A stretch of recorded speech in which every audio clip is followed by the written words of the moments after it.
जय हिंद। आज की क्लास में हम सभी समझेंगे कि महत्तम समापवर्तक क्या है और इससे संबंधित क्वेश्चन कैसे सॉल्व किया जाता है, इसके बारे में हम डिस्कस करेंगे। तो देखते हैं सबसे पहले महत्तम समापवर्तक हम किसे कहते हैं। तो महत्तम समापवर्तक हम किसे कहते हैं, वह बड़ी से बड़ी संख्या जो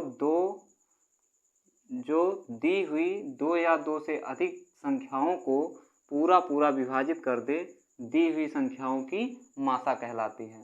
यानी हमको दो या दो से अधिक संख्याएं दी जाएंगी और उन संख्याओं में क्या होगा, जो बड़ी से बड़ी संख्या होगी वह क्या करे, पूरी संख्या को विभाजित कर दे, तो वो क्या कहलाती है, उस संख्या की मासा कहलाती है। दूसरे शब्दों में हम कह सकते हैं कि दी हुई संख्याओं को विभाजित करने वाली संख्याओं में जो सबसे बड़ी होती है, यानी जो संख्या सबसे बड़ी होती है, उसे हम मासा कहते हैं। क्या कहते हैं, मासा, यानी कि महत्तम समापवर्तक यानी हाईएस्ट कॉमन फैक्टर। तो इसको सॉल्व कैसे किया जाता है, इसके सॉल्व करने की कितनी विधियां हैं, तो दो विधियां हैं। कौन कौन सी हैं, पहला हो जाएगा गुणनखंड विधि। कौन सी विधि, गुणनखंड विधि। गुणनखंड विधि यानी फैक्टर मेथड। फैक्टर मेथड, इसको सॉल्व करने के लिए दो विधियां हैं, फैक्टर विधि यानी फैक्टर मेथड एंड क्या, एक भाग की लंबी विधि पर क्वेश्चन सॉल्व किया जाता है। कैसे, तो सबसे पहले हम गुणनखंड विधि पे क्वेश्चन को देखेंगे। जैसे गुणनखंड विधि में आता है, मान लेंगे लिखा है क्वेश्चन 24, 32 और 40 का मासा निकालो। 24, 32 और 40 का मासा। तो इसको पहले हम 24 का गुणनखंड करेंगे।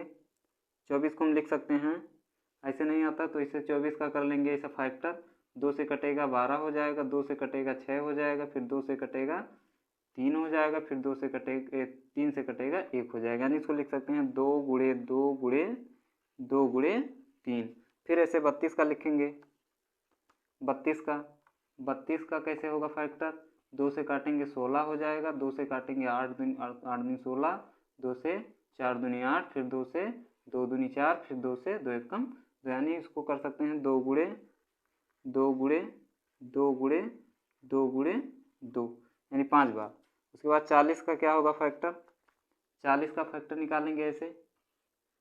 2 से काटेंगे 40 का आधा 20 हो जाएगा, फिर 2 से काटेंगे 10 हो जाएगा, फिर 2 से काटेंगे 5 हो जाएगा, फिर 2 से यहाँ 5 से कटेगा 5 एकम 5, यानी हो जाएगा 2 गुणे 2 गुणे 2 गुणे 5।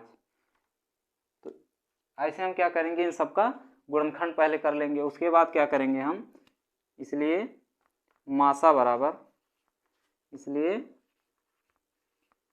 बराबर यहाँ से लिखेंगे। तो यहाँ पे देखेंगे जो सभी में कॉमन होगा, जो तीनों में 3 संख्याएं दी गई हैं, तो तीनों में जो कॉमन होगा, यानी 2 कॉमन है।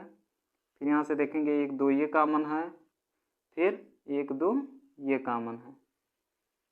बाकी क्या है, कॉमन कोई भी संख्या नहीं है। यहाँ पे 3 है, यहाँ पे 2 है, यहाँ पे 5 है, यहाँ पे 2 है, तो कोई कॉमन नहीं मिल रहा, इसलिए इसका मासा क्या होगा, हाईएस्ट कॉमन फैक्टर क्या होगा, 2 गुणे 2 गुणे 2, यानी 2 दूनी 4 दूनी 8, यानी इसका मासा क्या हो जाएगा 8। तो इस प्रकार गुणनखंड विधि से इस प्रकार के क्वेश्चन को सॉल्व किया जाता है। इसके बाद हम इसी क्वेश्चन को देखेंगे हम भाग विधि से कैसे हम इसको सॉल्व करते हैं। तो भाग विधि से सॉल्व करने का तरीका क्या है, दूसरा मेथड है ये लॉन्ग डिवीजन मेथड।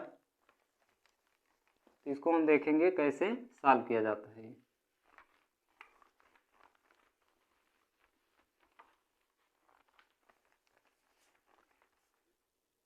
इसके बाद आती है दूसरी विधि।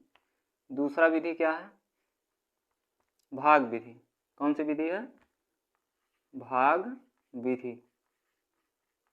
भाग विधि से क्वेश्चन को कैसे सॉल्व किया जाता है, इसको कहते हैं लॉन्ग डिवीजन मेथड। क्या हो जाएगा, जैसे है 24, 32 और 40 का मासा। 40 का क्या निकालना, हमको मासा निकालना, यानी महत्तम समापवर्तक। तो 24 और 32 इसको ऐसे पहले करेंगे, 40 को भी इसे छोड़े रहेंगे, यानी 24 का टेबल पढ़ेंगे, 32 से ज़्यादा ना हो तो एक बार जाएगा, 24 हो गया। फिर घटाएंगे, 2 में से 12 में से सॉरी ये हो जाएगा 2 में से 4 जाएगा नहीं, यानी 12, 12 में से 4 जाएगा 8 हो जाएगा, इधर कट जाएगा। जो शेष आ जाएगा इसको क्या करेंगे, भाजक बना लेंगे। फिर जो भाजक था उसको हम भाज्य बना लेंगे, यानी 24 बीच में आ जाएगा। 8 त्रिक 24, ये पूरा पूरा कट गया। अब जहाँ से जो संख्या कट गया है, अभी एक नंबर बचा हुआ, इसको भी सरल करेंगे।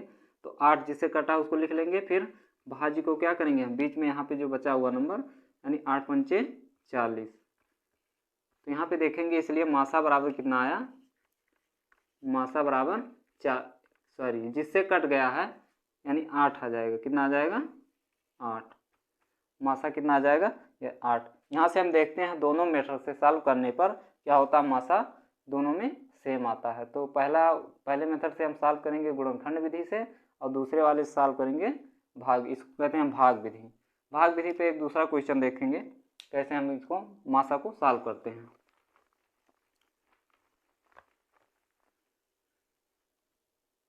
भाग विधि से मासा ज्ञात करना, भाग विधि से मासा ज्ञात करना। जैसे क्वेश्चन है,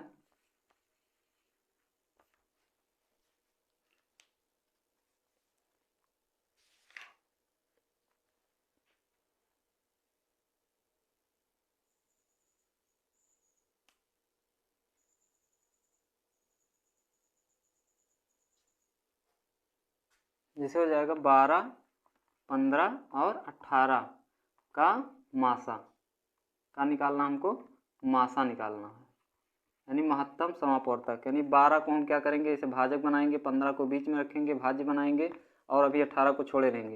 यानी इसको लिख सकते हैं हम 12 कम 12, यहाँ से 5 में से 2 जाएगा, कितना बचेगा 3, इधर कट जाएगा, यानी 3 को हम भाजक बना लेंगे और 12 को क्या करेंगे हम भाज्य बना लेंगे। 3 चौक कितना हो जाएगा 12, ये कट जाएगा।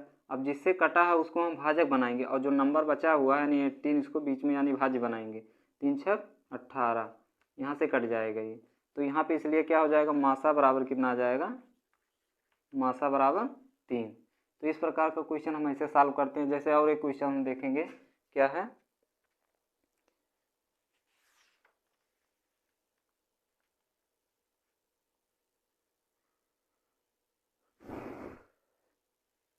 चौबीस 60 84, 24 60 84 का मासा, 84 का मासा निकालेंगे।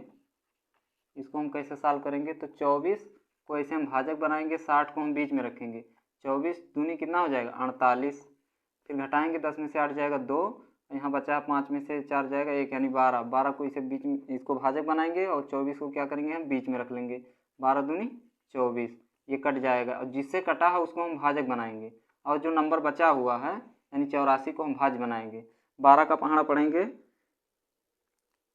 12 का हम टेबल पढ़ेंगे, कितनी बार जाएगा 12 24 12 36 12 चौक 48, 12 पंचे 7, 12 छक 72, 12 सत्ते 84, 12 सत्ते 84, ये कट जाएगा पूरा पूरा। इसलिए यहाँ पे मासा क्या आ जाएगा, मासा क्या आ जाएगा 12 आ जाएगी, हमारा आंसर हो जाएगा।